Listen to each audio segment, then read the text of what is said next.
Quick question, if I was to ask you who your favorite Hunter x Hunter character is, who would you pick? For me, that's kind of a difficult question to answer just because I like Hisoka, and no, not because I'm a weirdo, I just think he's really sick. I also like Kurapika, Killua, and a little bit of Meruem, I won't lie. But the character who I like the most at the moment would definitely have to be Chrollo Lucifer, and it has absolutely nothing to do with anything that he's actually done on screen.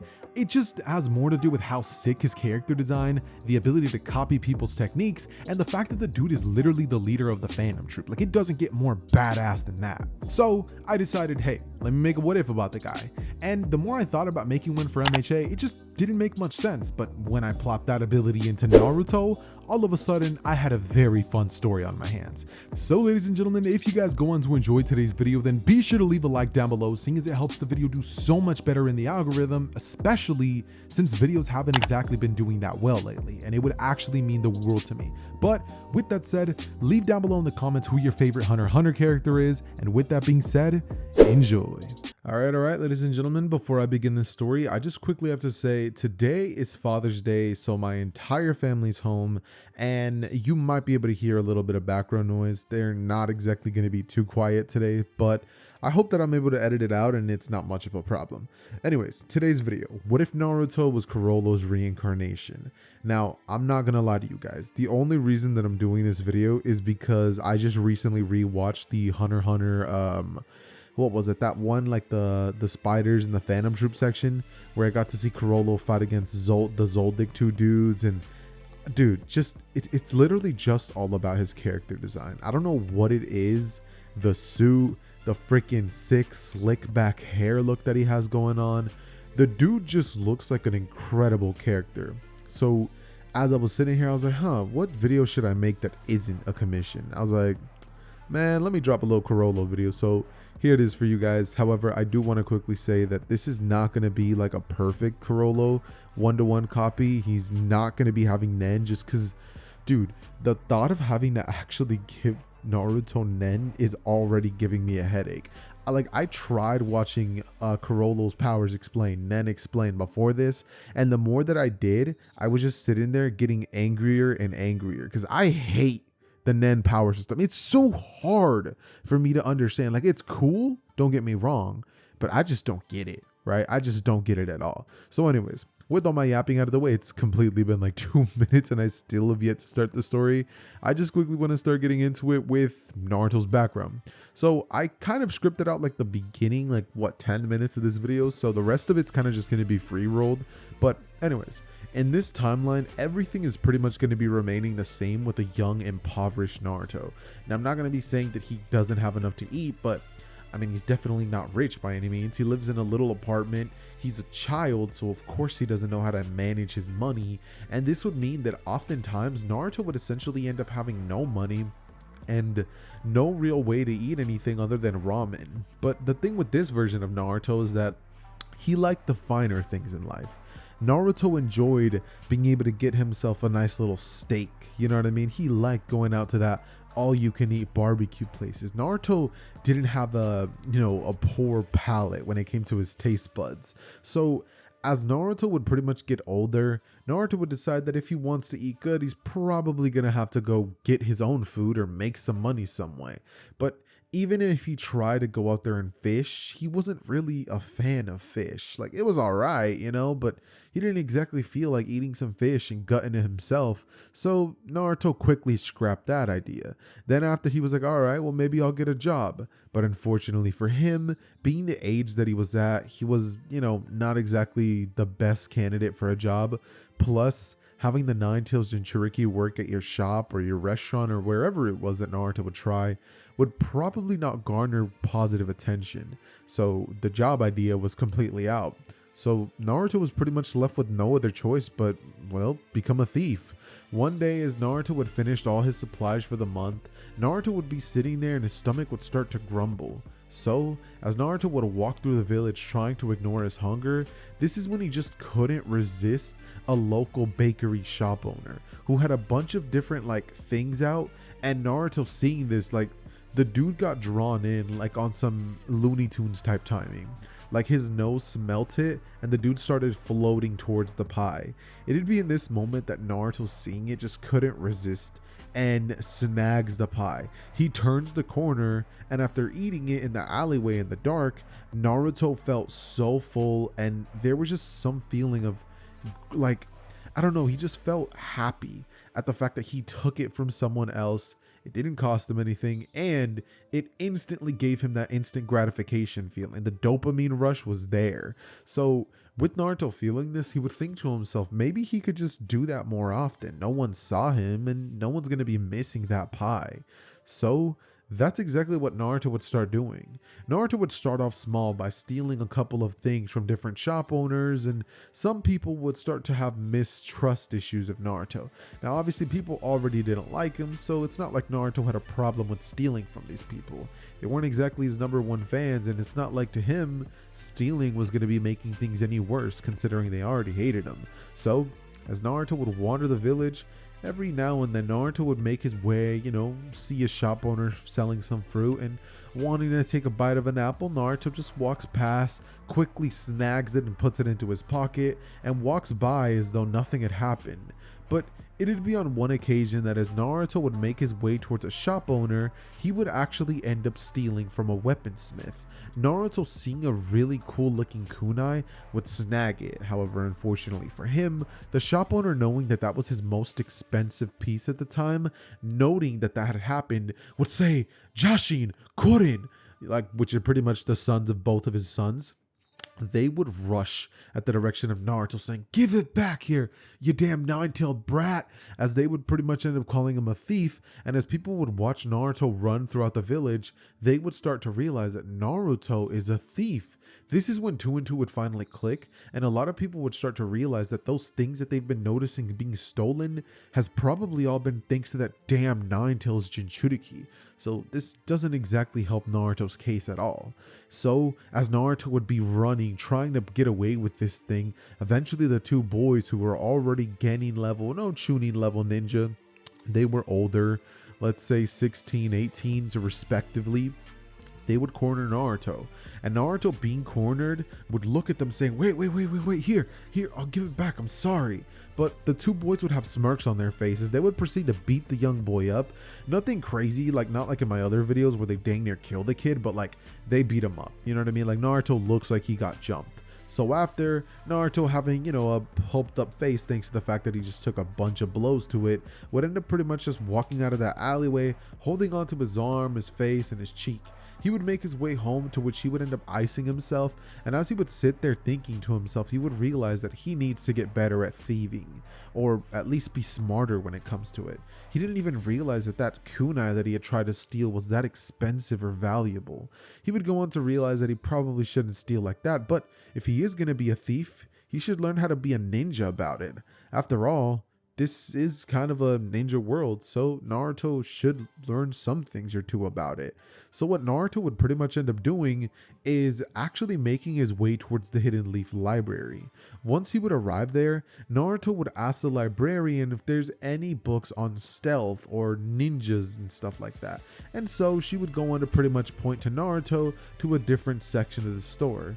Naruto would actually take a wrong turn. She would say left, but Naruto, not knowing the difference between left and right, because he's a little kid, and to be honest, I didn't learn that until middle school, Naruto would end up taking a left instead of a right and making his way towards the the folktale section of the store. This is when Naruto would end up seeing a book called A Bandit's Goal, and Naruto, seeing this, would be like, "Bandit, that must mean thief." So Naruto would check this book out and then just make his way home. He would spend about the next week reading this whenever he had the chance and wasn't out there trying to play and stuff like that, because Naruto's still a kid, right? He may be a thief, but he's a kid. So with that said, Naruto would finish the book, and he would be so inspired by whoever this bandit was. Let's just call him Robin, right? This bandit Robin had stolen so many things from big people, and at the end of the story, he got killed because all of them band together to get him. But Naruto, reading the end of the story, would think that that sucked, considering that even though the whole story was good, him getting caught at the end and killed by the people he had stolen from was just kind of a lame ending. If he had stolen so much, then he should have at least thought about gaining power in order not to get caught. So as Naruto would read through it, Naruto would be like, if I was to ever get that good at stealing things, I wouldn't let myself get caught. So Naruto at this point would ultimately end up finally like making his way to the librarian, saying thank you for the book and asking once more what section he needs to go to, because the section that she told him was wrong. This is when Naruto would finally have his error cleared up by her, as she would go on to explain that Naruto took a right, not a left. So Naruto would finally go to the right section, and he would start reading up on books on shinobi tactics and stealth and stuff like that. The books themselves wouldn't really help that much, considering that it's just words on a paper, not genuine experience. So as Naruto would try out these tactics, Naruto would actually start to learn how to pretty much conceal his presence. Naruto would start learning how to walk without making a sound, moving slowly and moving quickly by doing that, and this would take him about a couple of months to master, eventually getting better at it because of the fact that he had subconsciously been doing that all this time whenever he was stealing things. So Naruto would get better and better at being a thief, and he would eventually get to the point where he would become a wallet thief. Like whenever he would walk by somebody on some Aladdin type timing, Naruto would kind of just like shift his little like raccoon hands into people's wallets and just take their money. Not the wallet themselves, but the money inside of it. Naruto through this would go on to learn more and more about being a thief, and this would actually help him greatly when it comes to concealing his presence and overall stealthy ninja activities. This would eventually lead Naruto to finally finding himself at the day of graduation, and Naruto in this timeline would be a lot different than the one that you guys all know. Actually, I forgot to mention one more thing, just to let you guys know, there's only one place that Naruto doesn't actually steal from, and that would be Ichiraku Ramen Shop, because the dude had always been nice to him, and whenever Naruto didn't have money before he started stealing and all of a sudden had a lot of money, he would have always like given Naruto free plates of food whenever he knew that the kid was straight up hungry. So Naruto had vowed to never ever steal from that place and always be good to that man. Naruto makes it a point to go there and always tip Ichiraku as well as possible, with him never wanting to accept it, but eventually it just became a thing where Naruto started just leaving money on the table, and Ichiraku, not wanting someone to steal it, would end up finally accepting the money. Anyways though, back into the point of the story that I'm trying to get to, we would have the graduation happen, with us zooming into a young Naruto who would be sitting in the back of the class looking a lot like a young Chrollo, hair slicked back, him not really caring about anything in the class, considering that Naruto in this timeline didn't have the goals of becoming Hokage or even, caring about being the strongest. Naruto at this point simply wanted to be well off. Like Naruto just wanted comfort, and he wanted to have whatever he wanted whenever he wanted. So in order to have that happen, Naruto's abilities of a bandit would finally come to full fruition. And what I mean by that is the fact that obviously Naruto's going to be having the ability to steal other people's Kekkei Genkai, which would be something that Naruto would realize once he would be about 10 years old. At the 10-year-old mark of Naruto, while he would be in the academy, kind of just sifting through his way, knowing that he has to be here because Hiruzen said so, Naruto would watch on as essentially Sasuke would go on to use a fire style fireball jutsu. Naruto, seeing this attack come flying at him, even though they were just in the middle of a spar, would barely be able to dodge using his superior speed that he would have gained through all these years of being a bandit. Naruto, leaping out of the way, would rush at Sasuke, making contact with him, and the second that he had seen Sasuke's attack and then proceeded to make contact with him within the hour, Naruto almost subconsciously knew how to form that same jutsu. So, as Sasuke kicked him straight in the chest, sending him flying backwards, Naruto, as he would roll on the ground and Sasuke would rush forth, Naruto would go on to use the hand signs for the fire style jutsu. And Sasuke, seeing this, would think, what? He has to be bluffing. So he would rush in. However, Naruto would hit him point blank with the fire style jutsu, as this would go on to heavily damage Sasuke, who would be completely unconscious with burn marks all over his body. He would be on the ground very injured, and as Naruto's attack would have landed, Naruto would get back up smiling, thinking to himself that he's not sure when he picked up on that shinobi technique, but whenever he did, he's glad he has it. Y'all, I'm not gonna lie, after I finished saying that sentence, I got hit with like the craziest cough attack. But anyways, After this happens, Naruto, making his way towards the training grounds, would start to actually weave the same hand signs that he had locked in his memories. It had kind of been as though Naruto would use the Sharingan to copy the technique, because now using it was as easy as breathing. Naruto did this without even consciously thinking about it, weaving the hand signs just as fast as Sasuke did. Naruto would breathe in, fire style, fireball jutsu, shooting a massive attack at the direction of the trees, as 3 trees would immediately engulf in fire, and Naruto, seeing this, would start freaking out, considering that he had just started a forest fire. So Naruto, taking his jacket off, would start to hit the trees with it, trying to put the fire out, but this would only serve to actually increase it. This is when the forest fire would actually spread and a bunch of trees would start burning down. This is when suddenly men with masks would actually come into the scene, which would actually be Anbu. And as Naruto would watch these men work very fast, very efficiently, Naruto would be absolutely stunned at their precision and their talents. With Naruto wanting to emulate them, Naruto would wait until they would all finally be over, then making his way towards one of them and asking if he can demonstrate his technique. The man would turn to Naruto, telling him that he doesn't have the time to waste with a small kid, before trying to make his way out. But Naruto, using his crazy speed, would actually grab a hold of the man for a split second, as the man would turn to Naruto, release his grip, and Naruto would be left there with a smirk on his face. It was almost as though Naruto subconsciously understood how his ability worked, and in this moment, Naruto was about to use this ability in full perfection. Naruto would start weaving the same hand signs he had seen him and multiple of the men there perform, the water style jutsu, and Naruto instantly performing it after having made contact and seeing the jutsu within an hour. Naruto would use a massive water style jutsu, even larger than the one that that man had used, considering the fact that Naruto would have put way more chakra into the attack. So once Naruto would do this, a huge grin would appear on his face, understanding that he could be a perfect shinobi. With this, Naruto could easily climb to the top. His goal of becoming rich and having a comfortable, leisurely lifestyle would finally be accomplished. No one's gonna bother him, he's gonna have whatever he wants, and a smile would appear on Naruto's face as he would think, with this, I can have money, I can have friends. Well, who cares about that, but I could even make Sakura like me, Naruto would think, as a cheeky smile would appear on his face, and Naruto would think, yeah, and I won't just stop at Sakura, everyone's gonna like me.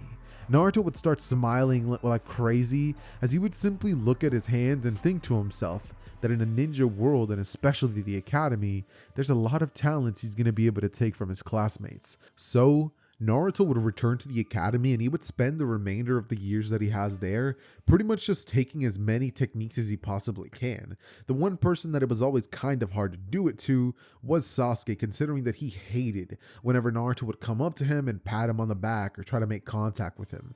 This would eventually lead to a day where Sasuke just looks at Naruto and just gets so pissed, he's like, stop touching me, so a fight almost breaks out.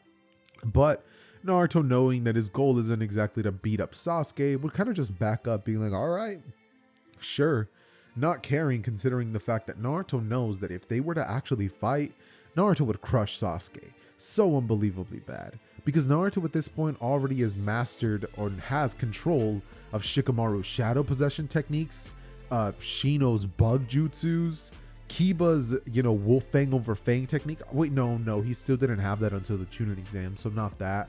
Maybe though, he does actually end up having Choji's ball technique, where he gets really fat and just rushes at you. Naruto, to perform that, could simply just use the transformation jutsu. And then when it comes to every single thing Iruka would have taught them in the academy, there wasn't a single jutsu that Naruto couldn't pick up on, just because all Naruto had to do was make contact with somebody and see the jutsu actually in action.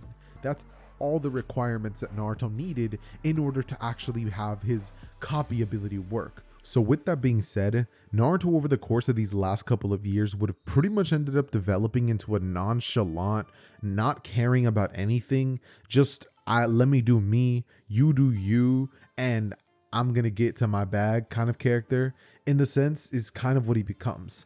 And when Naruto is fighting, Naruto does become a different person. He becomes more cocky and loves to show off the fact that he has the ability to just straight up take whatever jutsu, whatever Kekkei Genkai, whatever you can throw at him. If you don't kill him the first time, you are going to be very, very shocked when Naruto is able to literally hit you right back with your own attack. Maybe not twice as hard, but the fact that he can get it right back at you is absolutely insane in and of itself. That said, however, eventually the team would all be placed like in the original, and we would get Naruto, Sasuke, and Sakura, to which finally Kakashi Sensei would walk into the room and take one good look at the team before then telling them to meet him up on the roof. Everybody would do just that, and it'd be in this moment that he would ask the team what their goals are. As Sakura would interrupt going, "But wouldn't it be better for you to tell us your goals, Kakashi?" To which he would say, "Oh, my likes are none of your business, my dislikes are none of your business, etc." And then we would finally have Sakura being like, "Well, that wasn't very helpful." She would then go on to give her own list, which is absolute garbage, so I won't bother to go over it. Sasuke would say that his goal is essentially to kill a certain someone, and Naruto would be up next. His goal would be to be free, to be the freest person in the world, to do whatever he wanted, whenever he wanted, and not have to answer to anyone. Kakashi hearing that would think that that's a pretty lofty goal, saying that outright, as Naruto would say that it is, but with what I can do, I'm sure you're going to be seeing that it's going to be pretty easy for me. Kakashi hearing that would raise an eyebrow, as Naruto, having a little smile on his face, would simply look up, thinking to himself that it's only a matter of time. Because the second that he becomes a ninja and gets out of the village, he's going to be able to see so many more abilities, and he's going to be able to speed run his way straight to power. This is going to be a breeze, and in just a few years, Naruto's going to have the life he's always wanted. So with that said, Kakashi hearing of Naruto's goals, he would go on a nod before telling the team to get ready, because tomorrow they're going to take their actual exam to see whether they're even ready to be shinobi on his Genin squad. So with that said, everybody would disband and Naruto would make his way home. He would do so sitting inside, as Naruto would go on to pretty much start grabbing a ball, throwing it up at the ceiling and catching it once more.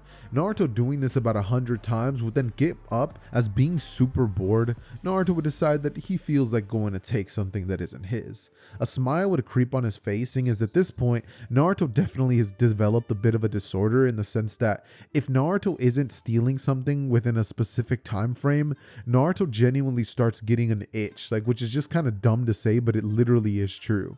So with that being the case, Naruto would actually make his way through the village, walking past a couple of people and just snagging their wallets, their money and stuff like that, and eventually make his way towards a shop owner, as Naruto would go on to slam all that cash in front of him and ask him if he could get this specific thing.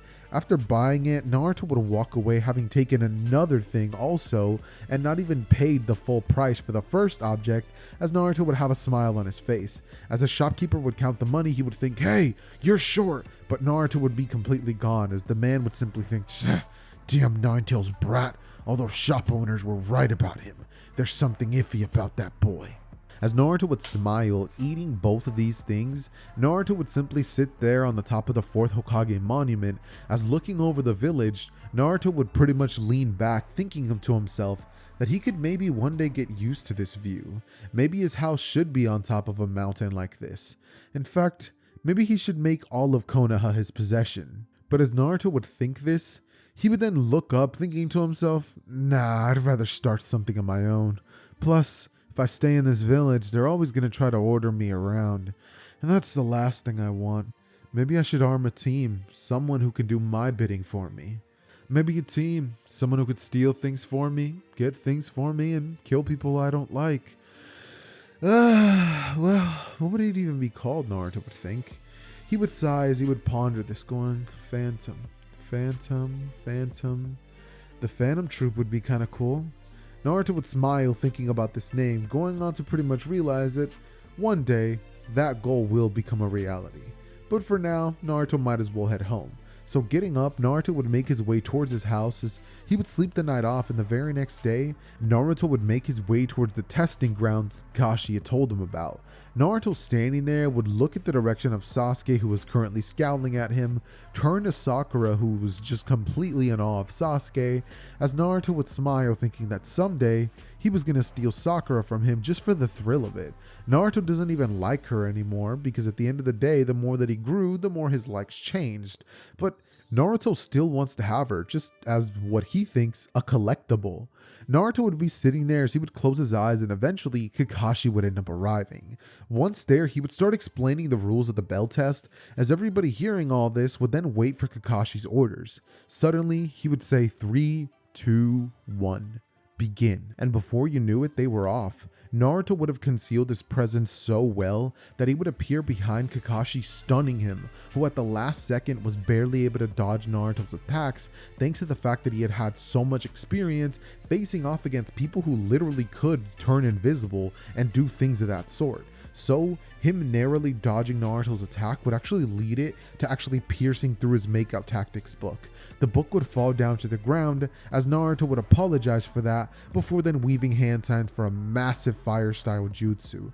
This jutsu would suddenly be blocked by Kakashi using a mud wall. As Naruto seeing the fact that that mud wall had casted a shadow, Naruto would go on to weave the hand signs for the shadow possession jutsu. In this moment, Naruto would weave his hands together as a little thing of shadow would grab onto Kakashi's foot, who wasn't expecting it at all. And as Naruto would hold him there, Naruto would go on to call out, "Hey Sasuke, Sakura, why don't you two go ahead and get a bell already?" And Kakashi completely unable to move, because once you're in the shadow paralysis move, you can't do anything. Jonin or not, I don't care. Kakashi would be completely thrown off guard by the fact that he could do this, wondering how he could even learn this, that is a Nara specific technique. They don't teach that to just anyone. Naruto, after getting both bells and releasing Kakashi, would then smirk at him, to which Kakashi would ask how he's gonna pass, that there's only 2 bells. Naruto, once he would realize that, would look to Kakashi before saying, "Come on now, you don't really mean to tell me you expected me to believe that a 2-man team was going to be forming a 4-man squad, or a 3-man team?" Kakashi, turning to Naruto, raising an eyebrow, would say, "Why not?" Naruto would go on to explain that it's never been done before, but hey, maybe these 2 weaklings could possibly do it. Sasuke, hearing that, would grit his teeth, looking at Naruto, as he would begin wondering himself how in the world Naruto was able to use Shikamaru's jutsu. But it'd be in this moment that Naruto, turning to Kakashi, would go on to tell him that he'll just give him a call whenever a mission comes about. And Naruto, without even letting Kakashi get another word in, would simply begin to walk away. It'd be at this moment that Kakashi would body flicker in front of Naruto, which normally would stun him, but Naruto, holding his hands on the back of his head, casually walking, would then suddenly body flicker behind Kakashi, continuing on with his path, with Kakashi watching Naruto thinking, he's fast. It'd be at this point that Naruto, making his way home, would start to chill for a bit, when suddenly a couple of knocks would be heard at the door.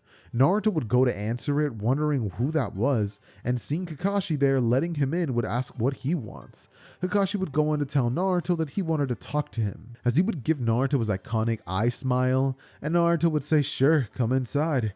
This is when Kakashi would realize just how many things were inside of Naruto's home, and Naruto, turning to Kakashi, would ask what he wants, with Kakashi noting that a lot of these things looked expensive, and Naruto shouldn't even have the money to be able to afford any of this stuff. Kakashi in this moment would go on to say, "Naruto, did you steal all this?"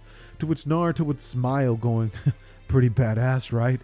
My house is filled with everything I could ever want, and you know what, Kakashi? It still doesn't feel like enough." Kakashi, realizing this, would turn to Naruto, telling him that he can't exactly be on a Genin squad being this much of a thief. But Naruto would say, "So what's the village gonna do? Not make me a ninja? You know, Kakashi, if I don't become a ninja in this village, I'd be happy to take my talents to another place, somewhere that would actually want me." Kakashi, hearing that, would raise an eyebrow, telling Naruto that what he just said is treason, that him abandoning the village in search of another village is actually punishable. Naruto, hearing that, would say, "What, you think I'm an idiot or something? I might be young, but I'm not that young." He would then turn to Kakashi, asking him to just take a seat, asking what he's really here for, saying that stuff could be sorted out later. Maybe he'll return it if he feels like it.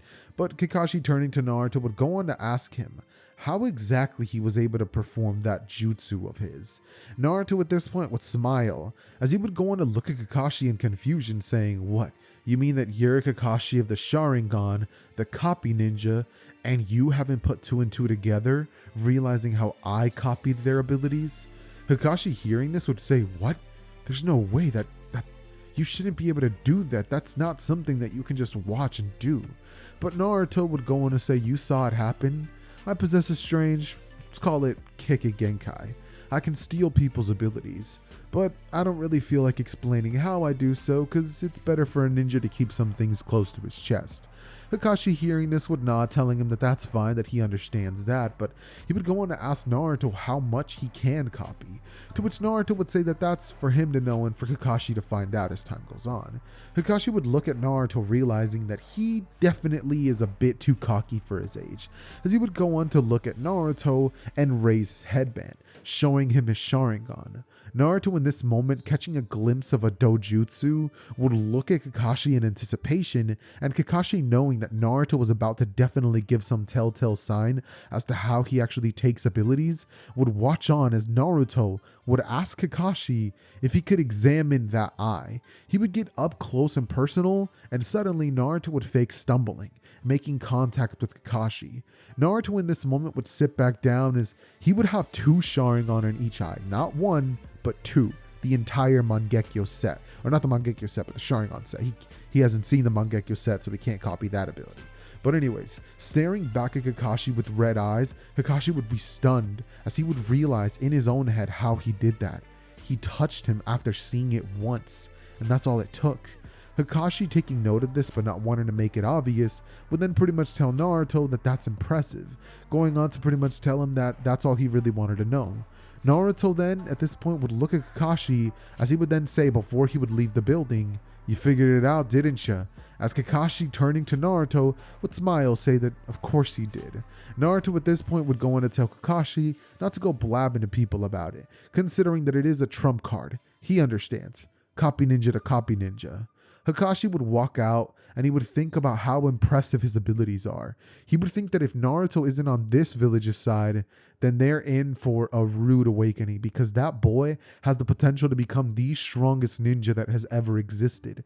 The terrifying ability of copying things and being able to just take them by seeing it and touching someone is absolutely horrifying. That included Keke Genkai. So Kakashi, realizing just how much of an asset and how powerful Minato's son was, Kakashi would think, "Minato, how did your son get this ability?" But regardless, after this would happen, Naruto would be sitting there playing with his ball once more, as he would then proceed to think to himself that he's a little bored. Naruto at this point would start to stretch, as he would then pretty much think to himself that he doesn't need the Sharingan anymore. His eyes would revert back to normal, as he would lay down on his pillow and just pass out. Eventually, a couple of days would pass and the D and E rank missions would be over. Naruto and the rest of the team would be seated inside of Hiruzen's office, awaiting the orders for their next mission. And this would be when the team would finally have it revealed to them that they're going to be escorting Tazuna, the legendary bridge builder. They would all agree to doing this, and once this would be over, Naruto would actually be told by Hiruzen to stay behind. He would go on to tell him that he's aware of his ability to copy jutsu and how incredibly powerful he can become, telling Naruto that he knows he can become an asset to the village. However, he would look at Naruto and tell him that he has something to offer him. Naruto would raise an eyebrow, thinking that he's listening, and it would be at this point that Hiruzen would go on to explain that he knows that Naruto's been the one stealing things from the village. And while at first it might have been small things, it's eventually going to start hurting people's pockets and the economy and stuff like that. And that Naruto can't exactly just be stealing things from everybody and getting away with it. Naruto, looking at Hiruzen, would tense up as he would wonder if he was about to reprimand him or try to do something to him. Hiruzen, however, seeing this, would tell Naruto to calm down, as he would go on to tell him what if, in exchange for no longer stealing anything from the villagers, he was to give him something else he could steal. Naruto, raising an eyebrow at this, would question Hiruzen, wondering what he's talking about, to which Hiruzen would go on to explain that he knows he can copy jutsu. What if he was to offer him a ton of jutsu from some of the most elite Anbu in the village, and maybe even throw in some of his own abilities? Naruto, after hearing that, would have a huge smile on his face as he would think that he accepts, and Hiruzen, looking to Naruto, would go on to tell him that his only condition, other than that, would be for him to remain in the village and stay loyal to them. Naruto, hearing this, would tell him that it's a done deal, but he would cross his fingers behind his back, as he would then pretty much end up being shown multiple different ninjas and multiple different jutsus. Some smoke-based jutsus, some, taijutsu skills. He'd be shown the summoning jutsu that Sarutobi has, so now Naruto has access to Monkey King Enma. He's shown wood style via Yamato. He's shown Yamanaka techniques. He's shown Amakichi techniques. He's shown techniques from pretty much multiple factions of the village, and Naruto would even be seeing the techniques of Sai. So now Naruto has access to all these abilities, and he's going to be able to be a broken monster.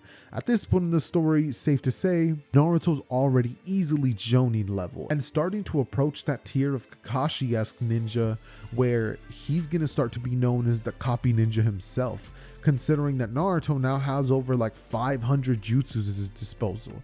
Not quite as many as Kakashi, but when you think about the fact that Naruto could spam all 500 of these jutsus in his arsenal whenever he feels like it, that's what makes him dangerous. Yes, Kakashi knows 1,000 jutsu, but does he have access to each and every single one of them whenever he feels like using them? Absolutely not. His chakra pool just doesn't let him. But Naruto's a different beast, and he's about to show exactly what he can do during this mission, starting with the Demon Brothers encounter. When two of the Demon Brothers would lunge at the direction of the team using their genjutsu, Naruto, watching this happen, would immediately smirk, as his hands in his pockets, Naruto would have two bugs go on them, as they would sting them, causing their vision to immediately turn blurry, to which Sasuke, seeing the two ninjas move sluggishly, would proceed to take advantage of this, landing a dual kick on each of them. This would knock the two brothers out, as Naruto would smile, thinking to himself that he did all the work, but whatever. And that technique that Naruto would have used would have been one that he would have copied from an Aburame shinobi, who was actually part of the Anbu themselves. So not exactly a Shino exclusive technique, but an Anbu member. But as they would move on, Naruto would simply be waiting to see if there's anybody he could possibly take something from. And what better opportunity would come than Zabuza, who, using his hidden mist jutsu, would try catching the team off guard. However, Naruto, in this moment, using his sensory abilities that he would have picked up from some of the members of the Anbu, would proceed to sense Zabuza and know exactly where he was. It'd be at this moment that Zabuza would attempt to kill Tazuna, but Naruto and Kakashi both would stop this from happening, to which Zabuza, impressed at the fact that Naruto could even keep up with him, would go on to tell Kakashi that unless he wants this brat and the entire team to die, he'll hand over Tazuna. However, Kakashi was having none of it, and a battle between the two shinobi would take place. Naruto would watch in anticipation as Kakashi was unveiling more and more jutsu, until finally, Zabuza would go on to use the water prison bubble. Naruto, seeing this, would clearly have a scowl on his face, as he would turn to Zabuza, telling him that if that's all he's gonna resort to for this fight, then it's pretty much over. This is when all too suddenly Naruto would slam both hands onto the ground as two wood pillars would go flying at the direction of Zabuza, knocking him away as he would free Kakashi, and Naruto in this moment would then proceed to rush in, getting as close as possible to Zabuza, before then Zabuza would slash him, cutting him in half, when suddenly the clone that would have been there would actually end up turning into a ton of little insects. This would stun Zabuza, who, seeing them there, would all quickly go on to inject Zabuza with multiple different micro poisons and stuff like that, which would all cause Zabuza to immediately start getting unconscious.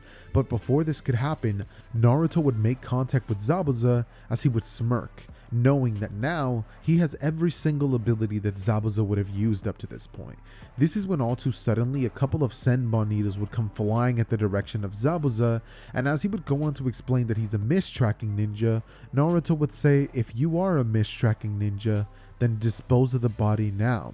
However, Haku, knowing that he was about to be caught, would body flicker out of there as fast as possible, with a smile on Naruto's face, knowing that whoever that was clearly a competent ninja. And the reason that Naruto didn't act accordingly as he should have, probably disposing of him, was because Naruto wants to make sure that he gets as much value from shinobis as possible. He wants to milk them dry, make sure that they show off everything that they have at his disposal, so that once he takes anything that he can from them, he can make sure that he got his time's worth. So, with that being the case, the team would make their way back to Tazuna's house as they would arrive to see a very impoverished village. Naruto, seeing this place, would think to himself that this place looks horrible, realizing that there's a bunch of kids literally starving and people dying because of hunger. Naruto would feel horrible about this, because Naruto knows what it's like to live even a portion of this. Naruto couldn't imagine not being able to do something about it. So, for the first time in the entire series, Naruto would actually decide that it's going to be his goal to make sure that these people are freed. Not necessarily because he's a good guy, but because he knows what it's like to go hungry some nights. So, Naruto, making his way to the village, would proceed to buy as much food supplies as possible, bring it to Tazuna's house, and actually tell Tsunami to go on to cook a feast for the entire village. Tsunami would be shocked, as she would realize that this is the nicest thing that's ever happened to the village. Tazuna himself would be shocked, thinking that Naruto didn't rub him off as a really nice guy. But Naruto would not say anything, simply saying to tell him when it's all done. So, the meals would finally be prepared and a ton of little cupped plates would end up being used. Naruto would go on to leave an announcement at the village, and eventually every single person in the land of the waves would make their way there. Once everybody would gather, everybody would start thanking Naruto, and as Naruto would watch some of the younger kids eating as though they had not eaten anything in their entire lives, Naruto would actually slide them a couple of coins and, money that he would have made from stealing it at the village. Naruto would think to himself that this feeling was actually not half bad, but Naruto would go on to resolve himself that this is not exactly what he's gonna be about. He doesn't exactly want to be some legendary do-gooder, he just wants his own life to be good, and can't exactly enjoy himself knowing that there's people out there dying of hunger in front of his face. So Naruto decides that this will maybe become a one-time thing. Maybe not though. Naruto would lay down, putting his head on his pillow, as Naruto would see images of all the people who were thanking him, those kids that it meant so much to them.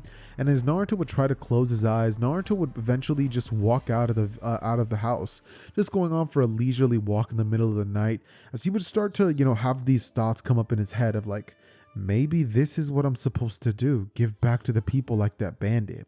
But as Naruto would think about it more and more, he's like, nah, that's not what I'm about. He's like, I'm a ninja. Ninjas don't do that. He's like, I'm not some good guy. So as Naruto would walk by, he would eventually find himself tired, going next to a tree and just passing out right there. This is when suddenly Naruto, waking up, would grasp onto the hand of Haku, as Naruto, still with his eyes closed, would say, I wouldn't do that if I was you. Haku, stunned at the fact that Naruto was able to do that, would actually be using the shadow possession jutsu in this moment. As turning towards Haku, he would go on to tell him that was a stupid idea, as he would go on to ask him who he was. Haku, looking at Naruto seeing the hair and even the size of this person, would say, "You're a boy, aren't you?" As Haku, in this moment, would be stunned that Naruto could even realize that, but then Naruto would put two and two together and say, the mist tracking ninja. I was wondering when I was going to run into you. As sweat drops would begin falling off of Haku's face, as Haku, realizing the fact that he's at the mercy of Naruto, would simply say, "What are you gonna do?" To which Naruto would say, "Don't worry, if you think I'm about to kill you, well, think twice. I still haven't gotten any usage out of you. So the next time we meet, make sure you use everything that you have at your disposal, because next time, you won't be so lucky." Alright, just to preface this, if I sound a little bit different than I did in the previous recording, it's because I'm doing this on another day. But anyways, after the events of Naruto and Haku's encounter in the forest, things would sort of play out like you would imagine. However, one big change in this timeline would be that, unlike in the original, where Naruto would stay behind being way too tired to go with the team and ultimately arriving to the Tenchi Bridge a little late, This time, that's not going to be the case, and Naruto's gonna be with Team 7 as soon as the battle would begin. So what I could actually see happening is that once Zabuza and Haku arrive, Senbon would go flying at the direction of Naruto, Haku understanding that Naruto is a huge threat. However, in this moment, Naruto would use the finesse that he has with the Shadow Possession Jutsu, as he would catch both of the Senbon by their shadows, forcibly causing them to slow down and stop in motion. This would lead a smirk to appear in Naruto's face, as people would wonder what happened, with the only one noticing what had actually taken place being Kakashi. He would think that Naruto's just getting stronger every day, and if his progress continues like this, they're gonna be having something that the village won't be able to control pretty soon. So anyways, as Haku's Senbon would go to Naruto's direction, mask in tow, he would rush in towards his direction, as Sasuke, seeing this, would actually lunge at Haku. However, Haku, understanding that he's not here to play games and needs to defeat Naruto in order for his master's goals to be fulfilled, he would lunge at the direction of Sasuke and quickly pierce him with a Senbon, as he would stab him right in the neck, and Sasuke's body would instantly just flail to the ground. The dude would be completely unconscious, all the while Haku, making it right in front of Naruto, would prepare to use his ultimate jutsu, to which Naruto, seeing this happening, he would smile, and it'd be in this particular moment that as Naruto would watch Haku slam his hands onto the ground and perform the demonic ice crystal mirror jutsu, Naruto would watch in anticipation, as Naruto would see multiple versions of Haku appear in the ice mirrors, and as Naruto could see him going from mirror to mirror, Naruto would just be thinking, fascinating, as all too suddenly, Naruto would go out to pump out like 30 clones, which Haku would proceed to absolutely destroy using the Senbon jutsu. However, one of the clones would actually be attacked by Haku directly, who, jumping back into the mirror, not understanding Naruto's abilities, would watch on, thinking to himself that if he ups the ante, Naruto will die. So Haku, creating 3 ice clones, would proceed to send them in the mirrors, as all too suddenly the speed of the attack that he's going at Naruto with would shift, and multiple Senbons would come flying in at Naruto. However, before these Senbon could connect, each and every single one of them would be stopped by the Shadow Paralysis Jutsu, using the shadows cast by the Senbons themselves, as Naruto would walk towards the direction of one of the mirrors and go inside of it. It'd be at this moment that Naruto would think to himself that this is a fascinating jutsu, before jumping into the same mirror that Haku would be in, stunning him. They would be inside of the ice dimension world, and inside of this frozen wasteland, Naruto would walk over towards Haku, telling him to use everything at his disposal and to stop holding back. He wants to see every jutsu that he's capable of. Haku, understanding that Naruto is only going to copy him after realizing that Naruto has the innate ability to use whatever he uses, like a mirror, Haku would end up gritting his teeth, realizing that the more he uses, the more powerful Naruto will become. So Haku would attempt to lunge into a different mirror, and he would do so successfully.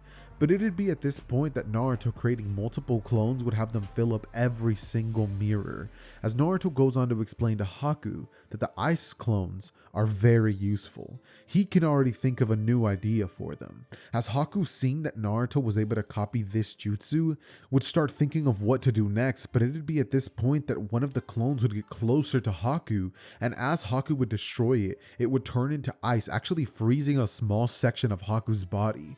Haku, seeing this and looking at his frostbitten hand, he would stare at it, as looking to Naruto, he could see red eyes almost. Now keep in mind, Naruto's not using the powers of the Nine Tails, because the second that Naruto actually sees the Nine Tails in this story, it's wraps. Because Naruto's gonna be able to literally just copy the way that Kurama's using his chakra and letting a ton of it to try to scare Naruto. That is exactly what Naruto's gonna gain access to, but that's a little later. Anyways, for now, as Naruto would walk closer and closer to Haku, he would go on to tell him to show him more jutsu or die now. And Haku, realizing that he literally could not beat Naruto even if he wanted to, would simply drop his Senbon, telling him to just do it already. But Naruto, not wanting to do this, would walk over towards him, grabbing him by the face and squeezing his cheeks. He would go on to look at him and tell him that he's not done with him quite yet, as from this moment, Haku, looking at Naruto with fear in his eyes, would watch on as Naruto pretty much ends up using the shadow possession jutsu on himself and says that unless he wants to be responsible for the death of Zabuza, he'll show him more jutsu. Haku would realize what Naruto was threatening to do, to make him kill his own master. Haku in this moment would shake at the thought of him being responsible for his sensei's death, and at this point, Haku would go on to pretty much tell Naruto that he'll show him everything.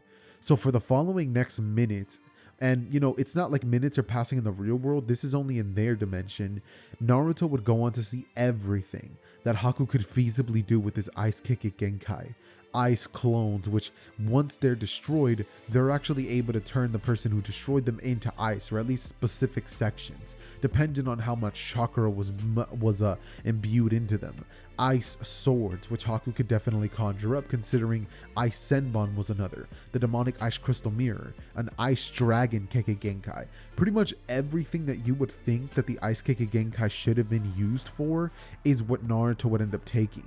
And after watching Haku do all of this, Naruto would be quite pleased, telling Haku that he'll spare him, simply leaving him, as Haku and Naruto entering back into the real world would be greeted with a picture of Kakashi's piercing Zabuza's chest with the Chidori and multiple ninja hounds covering him.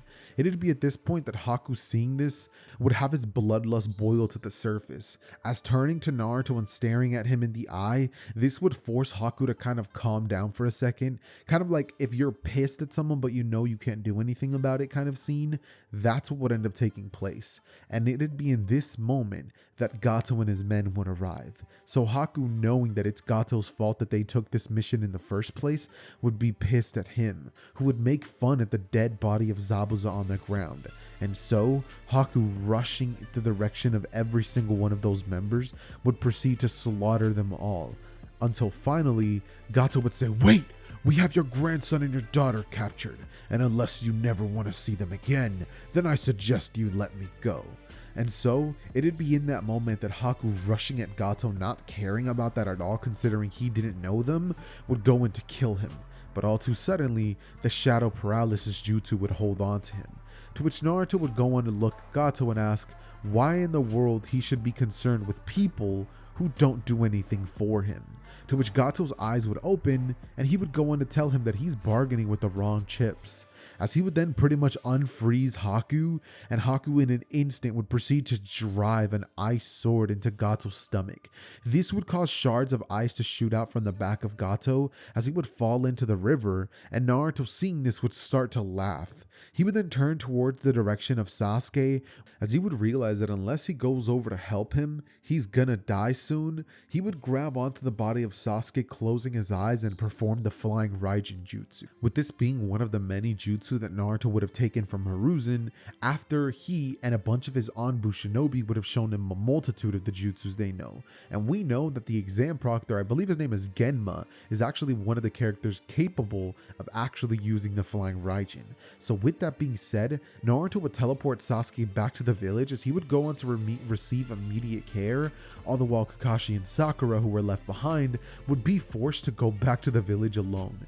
It would be kind of a bit of an awkward conversation back, as Sakura would try to make as much conversation as she could with Kakashi, but it was just kind of awkward, because her and Kakashi alone has never been a thing explored in this series. However, Sakura would manage to find out a couple of things about her sensei Kakashi, and once she would return to the village with all the anguish and worry in her heart, she would immediately rush to Sasuke in the hospital, and she would stay by his side until he would wake up, which would be a grand total of 2 days after they would arrive back at the village. With that said, Naruto would have actually already been informing Hiruzen of what took place in the mission and how Naruto was able to get back by using the flying Raijin jutsu. Hiruzen, noticing this, would end up telling Naruto that he's very proud of him, as we would get a scene of Naruto turning to Hiruzen and telling him how proud exactly, asking Hiruzen to measure it via yen, as Hiruzen, looking to Naruto, would tell him he understands what he's getting at. He would go on to tell Naruto that this is his payment for the mission, as Naruto would go on to explain, no, you're a bit short, Hiruzen. Remember, I'm a shinobi who can copy any jutsu, and that doesn't come cheap. So either you pay me in money or you pay me with jutsus. This is when suddenly two Anbus who were hiding in the office with Hiruzen would go next to Naruto using their kunais on his neck. As Naruto seeing this would go on to smile, as because of the fact that there's tons of shadows in there, Naruto would quickly paralyze the both of them, forming the shadow clone jutsu with one hand, and two kunais would be placed on each of their necks. This is when sweat drops would come down from each of them, as Naruto would go on to explain to him that he's very valuable to the village, going on to explain that just one of his shadow clones was worth 100 of these guys, and both of them hearing that would get triggered. But it's like, bro, what were they gonna do? Like, bro just said that literally not even an actual living thing was worth more than them. That's just badass. But Hiruzen hearing that would go on to wave his hand, telling Naruto to just calm down already. He would then go on to explain to him that he has a couple more jutsu he could teach him. And so Naruto hearing that would smile, saying, why don't you lead with that? As Hiruzen would go on to show Naruto a plethora of the jutsus that he used to use back in his prime, mixing them together as Naruto would see how much of a powerful shinobi Hiruzen truly was. After witnessing them, Naruto would make contact with Hiruzen and understand immediately how to use them. Naruto would go on to ask Hiruzen if he used to use them in this formation, in this tandem, and if it was really that smart to use them in combination with each other. Hiruzen hearing this would go on to tell Naruto that they used to call him the master, or the teacher or something. I forgot what it was. The professor, right? Yeah, not master or teacher. He was called the professor because of his usage of many jutsu. He would go on to explain to Naruto that between the both of them, he easily has way more jutsus than Naruto could ever hope to have. Well, with the exception of some clan specific jutsus. Naruto hearing that would then go on to realize that that is true. Hiruzen is a very competent shinobi. He would go on to pretty much tell Naruto that that's all he'll teach him for now, telling him that the next time that he goes on to help a lot with a very important mission, he'll show him some more. So Naruto hearing that from Hiruzen would be like, damn it. He'd be like, alright, fair enough, old man. As he would go on to leave the area, and Hiruzen seeing that Naruto was walking away, he would just sigh sitting on his desk going, Minato, did your son really have to turn out like this? As he would then go on to pretty much continue doing paperwork, and we would eventually get Kakashi and Sakura arriving. Once this would happen, they would go on to be told about how Naruto would debrief them and given their own payment for the mission. This is when we would then get the scene where Naruto was walking through the village when suddenly he would spot a small child named Konohamaru sneaking up behind him trying to, scare him. But obviously this being Naruto's not exactly going to be letting him off the hook. This is when Naruto would go on to use the transformation jutsu, leaving a clone behind him, as all the while Konohamaru was sneaking behind using bushes and such. All of a sudden, the clone would use the transformation jutsu to turn himself into a gigantic looking monster, which was horrifying and had literal maggots coming out of his face thanks to Shino's ability. This would actually lead Konohamaru to straight up peeing his pants. The dude would start running for his life, and Naruto would burst out into like some of the funniest laughter. The dude would begin rolling on the ground and would start literally holding his stomach from how funny he thought this was, as he would watch Konohamaru run away going, this isn't funny! And as Konohamaru was running, all too suddenly he would actually run into Kankuro, who bumping into him would actually be one of his biggest mistakes. But Naruto chasing Konohamaru to tell him that it was nothing but a prank would actually see Kankuro, who was holding the boy by his shirt, as Naruto would tell him to put the brat down, telling him that it's his fault he bumped into him. Kankuro turning to Naruto would say, nah, I don't think that's enough. Today this kid's gonna learn respect. As he would pretty much threaten Kankuro, looking at him with a death stare, as Naruto appearing right next to Kankuro would begin to grip his arm. Kankuro feeling this would actually decide that he might actually use his puppets, but this is when suddenly sand would split between the both of them, Naruto ripping Konohamaru out of his hands, as Naruto seeing the sand and turning to the direction of Gaara would wonder where that came from. Naruto using his sensory abilities would spot Gaara, and the second he sees the Sand Keiki Genkai, a smirk would appear on Naruto's face. Naruto seeing Gaara would quickly use the body flicker technique to appear right on the same tree branch Gaara was on, as he would go on to extend his hand out to Gaara, trying to thank him for his help back there. However, Gaara would be having none of it, saying, get that thing away from me. as he would not walk off, but use his sand ability to essentially like teleport out of there practically, which mind you, this is the one and only time that Gaara ever does that, which is just so sick. But regardless, after this happens, Naruto would smirk, thinking to himself that the next time he sees him, he's going to make sure that he takes every single bit of that kid's jutsus, and that there's not going to be a single thing he won't discover about it. With Naruto understanding that if he would have actually tried making contact forcibly with him, they might have had a full-scale battle on their hands, and at the moment, it wasn't exactly beneficial for either of them. So, Naruto would let Gaara leave, and eventually the team would all be informed of the Chunin exams on a separate occasion. This is when we would zoom into the team making their way to the actual Chunin exams tower, and on their way there, they would still be encountered by a young Lee, who in this timeline, instead of actually challenging Sasuke because he was the rookie of the year, the person he would challenge would be Naruto. As a massive leaf hurricane kick would be lunged at his direction, Naruto in one fell moment would create an ice clone, which the moment that Lee would create contact with it, his leg would freeze. In this moment, Naruto would smirk at Lee, telling him to choose an easier battle next time, that at the moment, if he was to rank how strong he is compared to him, he'd say that he's a beginner facing off against a final boss. As he would walk past him, and Sasuke hearing this from Naruto would scoff, going, "Damn Naruto." He would walk behind him as he would glare at him, and Naruto as they're walking would say, "Sasuke, if you got something to say, you might as well just say it out loud. We're on the same team, so it's not like I can beat you to a pulp, but instead of just saying a bunch of stuff in your head, why don't you actually say it to my face?" Sasuke looking to Naruto, the both of them would get into a staring contest, as Sasuke would then end up scoffing, going nothing. And eventually, the team would make it inside, taking the written test, as we would then get the Forest of Death section beginning, which Naruto is going to absolutely love, because the dude's going to be able to copy Orochimaru's jutsus, a bunch of snake summonings, snake jutsus, being able to literally be cut in half and just like tank that, being able to replace his body with a new one created of snakes. Bro, Orochimaru in this section of the story didn't show everything he had at his disposal, obviously, but he showed enough. And Naruto's about to practically get an all-you-can-eat buffet moment in this time. So, as the test would start, they would rush into the forest, and in this timeline, the team would stay together the entire time. With Naruto sensing a strong chakra head in their way, Naruto would go on to tell Sakura and Sasuke to just wait right here. He would tell the both of them that this won't take long, and once the shinobi would arrive, Naruto would have a smile on his face as he would go on to say that he's been waiting. As Orochimaru turning to Naruto staring at him would then say, "Well, I'm not here for you." Suddenly, a massive snake would come in out of nowhere as it would chomp down on Naruto, and Naruto seeing this happen would actually turn into a clone, replacing himself so fast that only Orochimaru could see, as Naruto would go on to essentially use his jutsu to freeze the mouth of the snake. It would have ate a clone that had about 30% of his chakra in it, completely destroying it.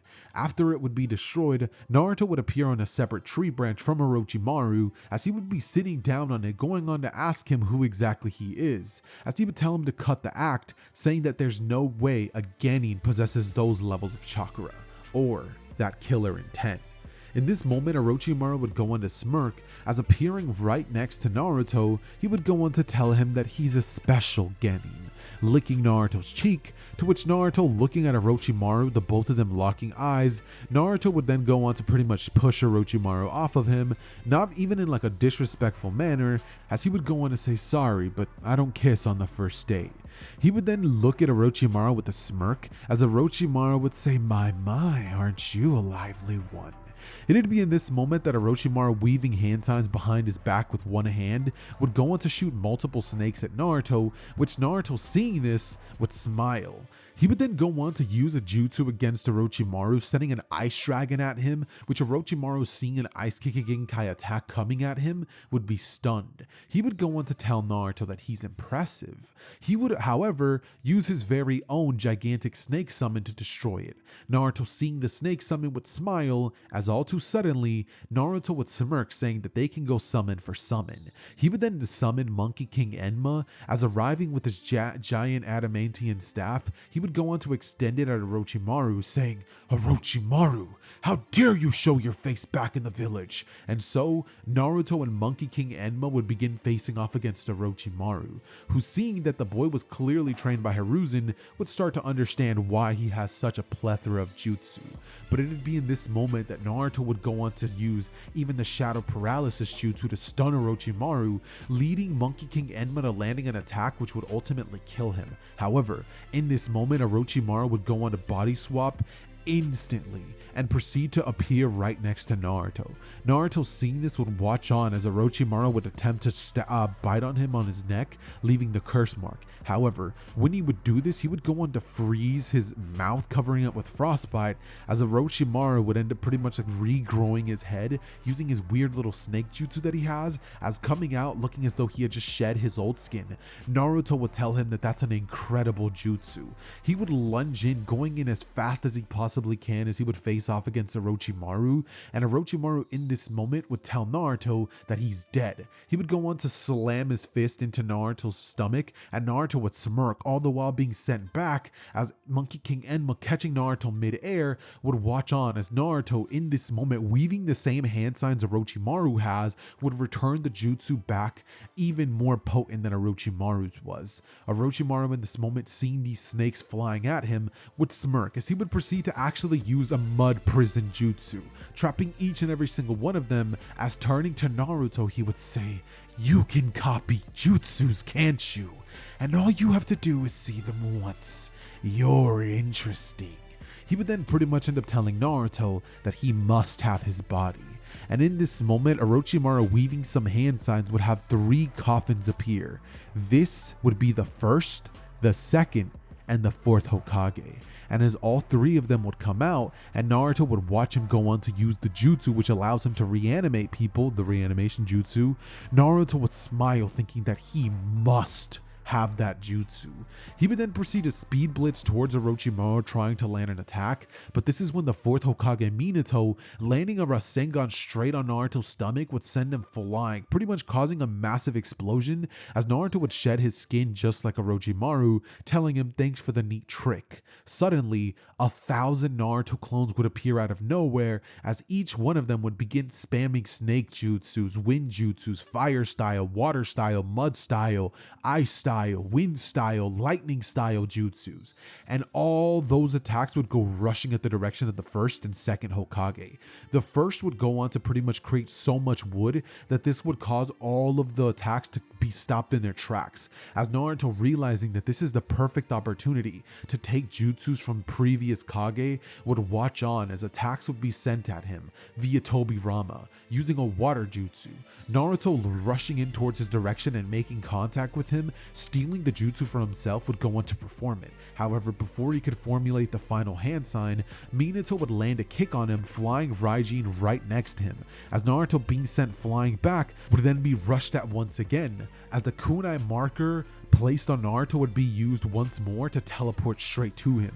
But as Minato was about to slash Naruto's throat, Naruto would actually body flicker, or not body flicker, but actually flying Raijin teleport right next to Orochimaru, as Naruto would say, "Since the caster's dead, you'll die too, right?" He would then go on to pretty much slam a Rasengan straight into Orochimaru's stomach, sending him crashing away, as Orochimaru, seeing this, would say, "How dare you?" coughing out blood, as suddenly a 1,000 arm Buddha statue, or no, a gigantic golem out of wood would go rushing at Naruto.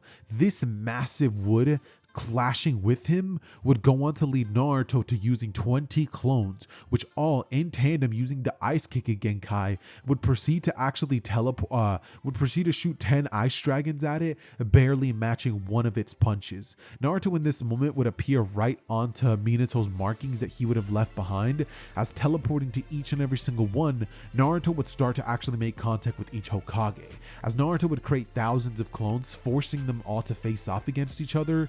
Sasuke and Sakura watching Naruto handle not only a legendary Sannin but the first, second, and fourth Hokage would be absolutely lost for words. With Sasuke gritting his teeth so hard he might as well be breaking them, and him squeezing his fists so tightly that so many different little what is it, not splinters, but kind of like those markings that you get in your hand whenever you kind of like, I think it is a splint, I don't know, but point is, like, his hands start bleeding from how tightly he's squeezing, and the jealousy would overrun as Naruto would proceed to fight and keep fighting. He would draw on this match as long as humanly possible, all the while Orochimaru noticing that Naruto was taking advantage of this. He not only was even fighting against him no more, but now he was toying against the previous Kage. Examining their fighting styles, Naruto at this point would have started to actually take them in and started to actually improve upon them, using a mixture of wood style with flying Raijin that he would have taken from both Tobirama and Minato,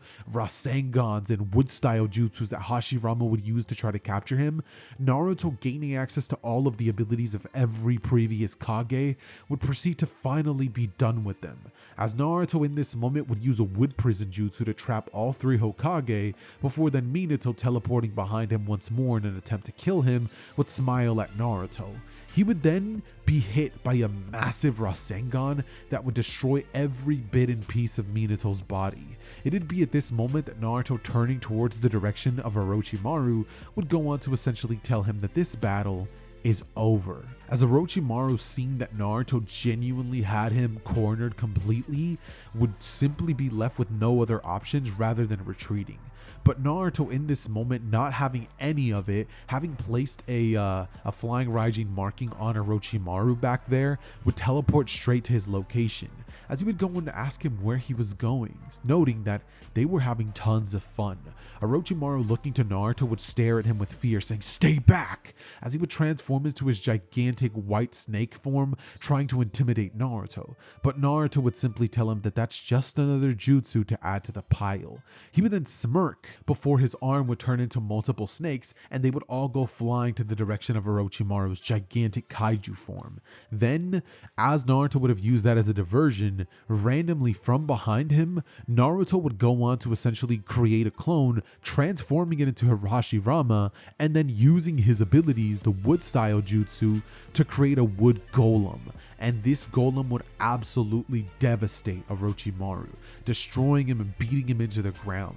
This is when Naruto would proceed to destroy Orochimaru and just kill him blatantly, as he would walk away having defeated part 1's most crazy villain in the series. Then returning back to the Hidden Leaf Village where they were actually taking their test, Naruto would walk over to the scroll that Orochimaru had left behind, as he would then go on to act as though nothing had happened, telling Sasuke and Sakura to just continue on forward. This is when they would run into the Sound Genin, and Naruto, discovering that he can now have access to sound jutsu, Naruto would be excited.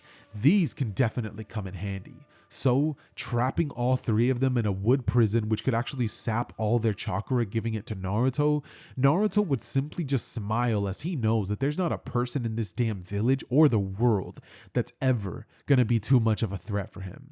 Well, apart from a couple of people who, if they timed their attacks properly, could actually straight up kill Naruto in one blow. But hey, that's neither here nor there. Anyways, after these events would take place, the team would finally arrive to the Chunin Exams Tower, making it there a little bit after Gaara's squad, as the team finally then would be told about the preliminary matches in the Chunin exams, and Naruto's opponent, well, would be none other than Kiba, who, after witnessing his Fang over Fang attack, Naruto, seeing that it was practically useless, would not even bother copying the technique. He would simply knock Kiba out by using his snake arm jutsu, aiming his hand towards him as multiple snakes would bite him and inject a poison that would knock him unconscious. One that wouldn't kill him, but could if Naruto wanted to. But anyways, Hiruzen, seeing this, realizing that Naruto has definitely had some encounter with Orochimaru, because he can't think of anybody else who uses those jutsu, would go on to call him up after the whole thing would be over. He would then ask Naruto what he knows about Orochimaru, with Naruto smirking and telling him that he knew a lot about him. Well, before he died at least. Hiruzen, hearing that Naruto had killed him, would ask if he's serious, as Naruto would go on to transform into Orochimaru's face, telling him that he's deadly serious. then flying Raijin around the entire room, much like he never could before, because he was using a different version of the flying Raijin, not the perfected one Minato had. That one was a very slow, clunky version. It's not necessarily slow, but it was just ineffective in battle, right? Naruto using this flying Raijin to just teleport all over the room, would then pretty much explaining to Hiruzen that not only did he meet Orochimaru, but he met the first, the second, and the fourth. He would go on to explain that he has all their jutsus, with maybe a couple exceptions from Hashirama and maybe his father, considering that it seemed to him like the Hokages weren't fighting at their full power. Something was holding them back. Hiruzen hearing this would be absolutely stunned, as he would go on to tell Naruto that while he's glad that he was able to face off against Orochimaru and live, he should have told him about this sooner. But Naruto turning to Hiruzen would tell him why. It's not like they would have learned anything in the first place, considering the fact that the dude's dead. And Hiruzen would go on to tell him that he's still the Hokage of this village. He would tell Naruto that for now, he needs to only pretty much prepare for the Chunin exams, as he would go on to tell him that he might as well just pass them now, but he already made it to the preliminary matches. So he would go on to tell Naruto not to take things too far with the contestants, telling him to remember that killing someone is strictly prohibited. Naruto hearing that would say, yeah, I'm not exactly a murderer. Now can I go, Your Majesty? Hiruzen would shake his head going, go Naruto, as he would step out, and after this would take place, Naruto would actually spend the next month straight up doing nothing. Well, is what I would say if it wasn't for the fact that Jiraiya would arrive to the village, and Hiruzen, knowing of Jiraiya's abilities and everything that he could teach Naruto, he would go on to pretty much talk with him, saying, Jiraiya boy, I need you to train Naruto Uzumaki. Jiraiya hearing this would say, what? Minato's boy? Why? Hiruzen would go on to explain that he possesses an ability that is unlike anything he has ever seen before. He would tell him that it's much like the Sharingan, however, 100 times more potent. Jiraiya would go on to ask if he doesn't mean that he unlocks some dojutsu, right? And Hiruzen would say that that's not what it is. He possesses the ability to copy anything that he sees and touches. All Naruto's requirements are, regardless of Kekkei Genkai Jutsu or maybe even attacks, is just seeing you and making contact with you. Jiraiya hearing this would tell him that there's no way that ability just doesn't exist. But Hiruzen, after giving him Naruto's address, would tell him to go see for himself. And so, Jiraiya, going over to Naruto's house, would knock at his door, to which Naruto, who was simply just sitting down like reading a manga, munching on some chips, would actually go over to answer the door, crumbs falling off of his shirt, as he would ask Jiraiya what he wants, groggily waking up. Jiraiya would tell him that he's the legendary Sannin, as Naruto would say, Jiraiya, right, I know. What do you want? Are you here to show me a couple of jutsu or just waste my time? Jiraiya, seeing the attitude on the kid, would be like, whoa, like that's an attitude. He would tell him that he'll show him a couple of jutsu, but he wants to see what the kid can do first. Naruto in this moment would grab onto Jiraiya, placing his hand on his chest. He would flying Raijin teleport them into the forest of death. Naruto would then say, is that good enough? As he would scratch his butt, going on to be like, I just woke up an hour ago. Can we get this over with? Jiraiya, being stunned at Naruto's capabilities, would ask him how exactly he learned this. And Naruto, teleporting them back to Naruto's house, would say that, I don't know, I just had it one day. I grew up being a thief, but I doubt that has anything to do with it. Jiraiya hearing this would go on to explain to him that he has a lot of jutsu he could potentially show him, asking him if he's curious. As Naruto, seeing Jiraiya finally tell him this, would say, why didn't you say so sooner? Now I'm interested. He would then go on to change his clothes quickly and meet Jiraiya there, having flying Raijin him to the location before, and arriving there, he would go on to crack his knuckles and neck, going on to ask Jiraiya just what crazy jutsu he's gonna teach him. This is when Jiraiya's hair would turn spiky and rush at his direction. Naruto, seeing this happen, would dodge it, creating a mud wall jutsu, as the hair would clash into it and would get filthy, then retracting back to Jiraiya. Naruto, seeing this, would say, interesting. That's pretty strange, as two gigantic snakes would come out from behind Jiraiya and they would rush at him.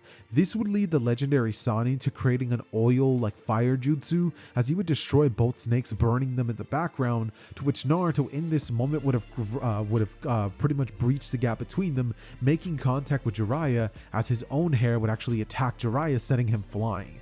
In this moment, Jiraiya would go on to stand up, creating a Rasengan, as Naruto would do the exact same thing, then appearing behind Jiraiya, then in front, then on top, then on both sides, as Naruto would tell him to dodge this. It'd be at this moment that Jiraiya would use the body flicker jutsu to narrowly avoid it, having the speed required for it, as all Rasengans would clash against each other and make a massive explosion. It'd be at this point that Naruto, who was standing nearby, would tell Jiraiya that he's impressed. Jiraiya would then go on to display a multitude of different jutsus, and eventually Jiraiya, realizing that everything that he was using wasn't working thanks to Naruto's crazy amount of jutsus he has, would have no choice but to tap into that jutsu, Sage Mode.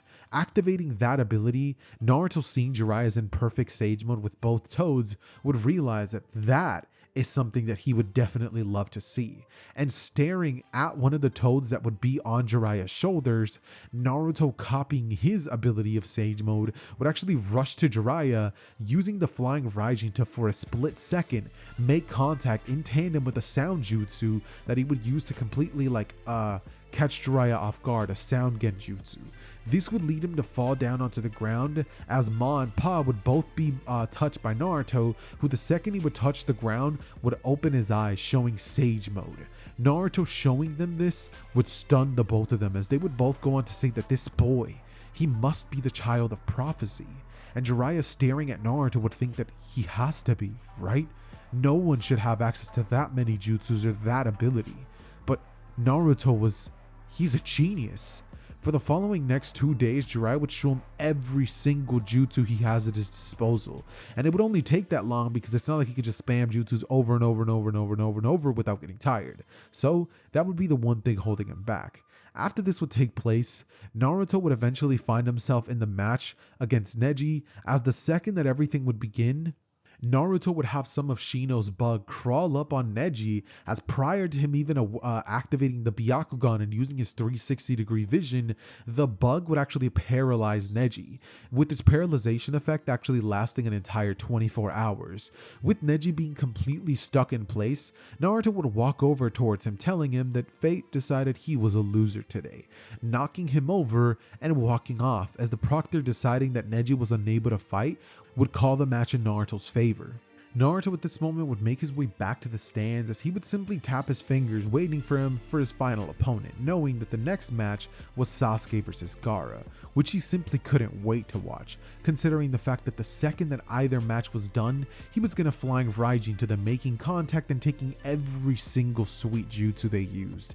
So when the match would start and Naruto would witness Gaara's sand abilities, he would be completely thrilled, knowing that now he's gonna be having access to such a useful jutsu. Plus, the Chidori didn't sound half bad either. But as the match would progress, eventually Sasuke's Chidori piercing through Gaara's dome would lead Gaara to go absolutely insane, who, trying to escape from the village, would be completely unable to. Suddenly, Naruto's wood cage would capture him before he could even leave the arena, and tell Gaara that that's not exactly how they play by the rules. Gaara, turning to Naruto, being pissed at him, would try to break out, but Naruto would use the jutsu that Yamato would have used on him to control the Nine Tails, and this would pacify Gaara, as Naruto, leaving the unconscious Gaara on the ground, would walk towards him, as placing his hand on him, he would smile. Sasuke, looking at him, would be pissed, telling him not to interrupt in his battles, as Naruto would go on to explain that he was planning to leave the arena. He lost it already. The match was over. And so, turning towards Hiruzen would nod, saying that that is true. Sasuke was the winner. After this, Naruto would go on to tell him that if he has a problem, then they can solve it in the finals, as Naruto would stare back at Sasuke with the Sharingan active in both eyes, with a smirk, as he would have also made contact with Sasuke ever so slightly while he walked by him, Sasuke not even noticing due to the speed that Naruto would have done it at.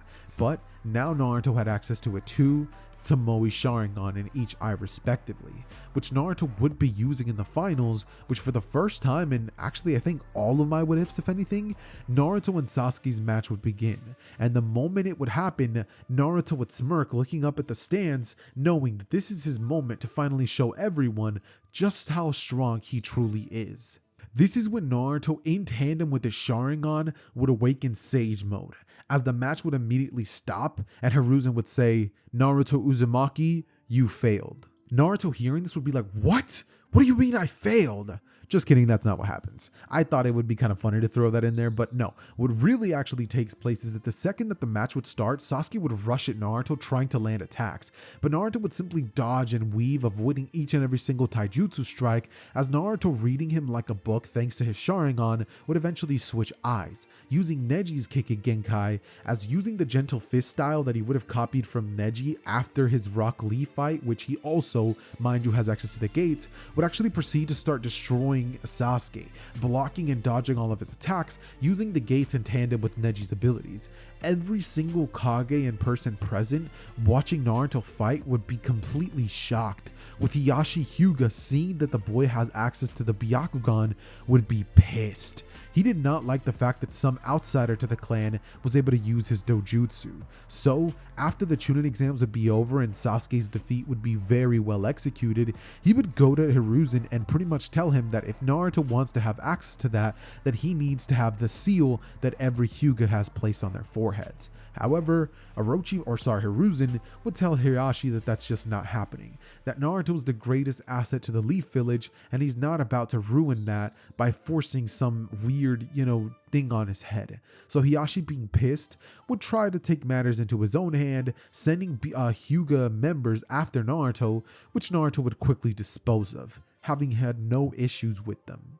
And so, with that being the case, part 1 of Naruto would practically end there, with Naruto deciding that what he was going to be doing was just copying as many more jutsus as he could in the village and then just practically leaving. Because remember, there's no search for Tsunade arc because, Hiruzen doesn't die. There's no Sasuke retrieval arc because Sasuke doesn't have an Orochimaru to go to. And Naruto, once he learns everything that he can from this village, would simply tell Hiruzen that if he ever needs him, to call him. But otherwise, he's done with the village. He would walk off with Hiruzen telling him that he can't leave, that he'll be a traitor. But Naruto, walking off, would tell him to call him anytime, that thanks to him being so kind to him all these years, he'll make sure to do him a favor every now and then, but he wants to start his own village. And Hiruzen, hearing this, would simply look at Naruto being like, "Damn, Naruto." And it'd be at this point that he would flying Raijin to the land hidden in the waves, with Naruto arriving, seeing that the village has changed a lot in the last couple of months that have passed. Naruto would go on to turn to Tazuna, saying that this little bridge that he had created had changed a lot, as Tazuna would go on to explain that it had. Naruto from here would go on to say that, well, this place is under new management, as Tazuna, turning to Naruto, would say, "What are you talking about?" And Naruto would say that this place is going to be known as the Naruto Village, with Tazuna staring at Naruto being like, "What are you talking about?" Naruto saying that the bridge is already named after him, so the village named after him won't be such a big jump. Naruto at this point would practically start playing Clash of Clans in this village, upgrading things and making the shinobi stronger via training him himself, and literally just boosting the economy of the entire Waves village. I believe that this village is part of the actual Land of Fire, so that means that Naruto's technically ruling a section of the Leaf Village, so even though he departed, he's still technically part of it. Anyways though, with that being said, I finally have to address the elephant in the room, the Akatsuki. And this is where I get to the section of the story in which, remember, Naruto now has literally everything he could need at his disposal. Oh, and did I mention that during this small little brief time skip, Naruto definitely would have implemented some sort of meeting with Kurama, meaning that now he also has the capabilities that would render the Akatsuki completely useless against him. Yeah, and yes, I do mean all of them at the same time. We're talking Deidara, Sasori, Itachi, Kisame, Kakuzu, Hidan, Obito, and Itachi, Nagato, Konan. Yeah, there's 10 Akatsuki members. Then we got a Black Zetsu also, so yeah, there's that to contend with. But Yeah, with all of them facing off against Naruto, it pretty much just becomes like a 11 or 10v1, however you want to put it. But regardless of how you think this battle plays out, it would be in Naruto's favor. So here's what I could probably see happening. So with the Akatsuki knowing of Naruto's whereabouts, him being in the land of the waves, I could see Itachi and Kisame, who if you remember originally were the ones to go after Naruto, trying to take him out. This is when Naruto would proceed to actually copy Itachi's Mangekyo Sharingan, which in case you forgot, this means that Naruto would gain access to Tsukiyomi. This means that he would gain access to Amaterasu and the Susanoo. And when it comes to Kisame, I don't really know if he would even be interested in his abilities. I could see Naruto starting off the battle by using the hidden Mist Jutsu to essentially try to, throw off their games, but after realizing that that wasn't really doing much to them, Naruto would easily end up creating thousands of clones. And these clones would all charge up their own attacks. And Itachi and Kisame both seeing this would then lead Itachi to using his Mangekyo abilities to use his Yara Mirror and Susanoo in tandem to block all of this.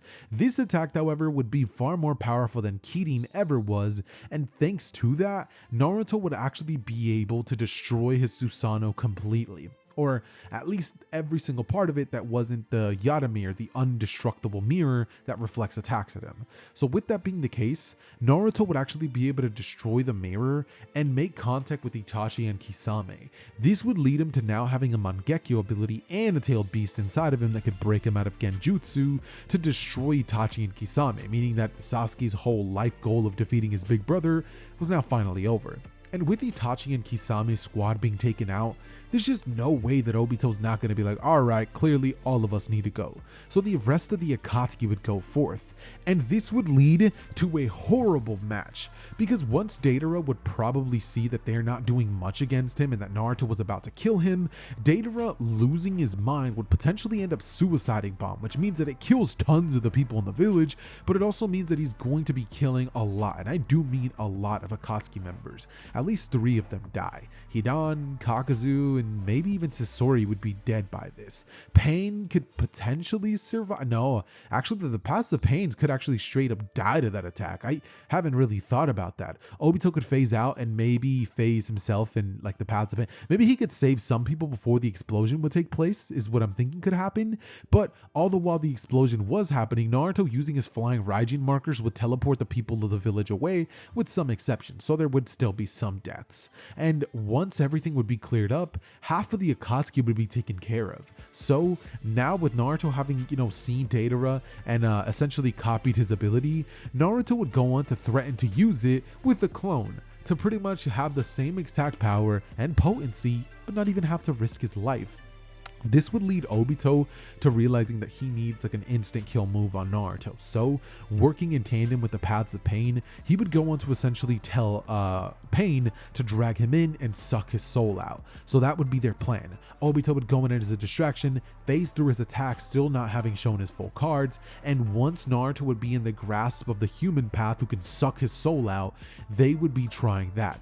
But the second that Naruto's soul would start to try to be sucked out, it would be revealed that it was nothing but a snake clone, with the real Naruto appearing right next to Obito, making contact with him for a split second, and now having access to Kamui. Naruto then teleporting into that dimension and leaving 1,000 clones in the real world would go on to tell Obito that this is interesting. He hasn't been in a separate pocket dimension ever since his battle with Haku. As Naruto turning to Obito would ask him what exactly his goal is trying to take the Nine Tails, as he would say he's pretty sure that Obito's already realized that whatever it is, it's not gonna happen. But he's pretty curious, so either he could tell him and live a little longer or just die a gruesome death. His choice. Obito hearing this, turning to Naruto, would say that his goal was to form the infinite Tsukiyomi plan, to put everybody in a dreamlike world where everyone can be happy, and there will be no more deaths, no more sadness, and no more tragedy, no more pain. Naruto hearing that would pretty much scoff at this, telling him that that sort of world wouldn't even be real. So what's the point? as he would turn to Obito telling him that he's gonna kill him now.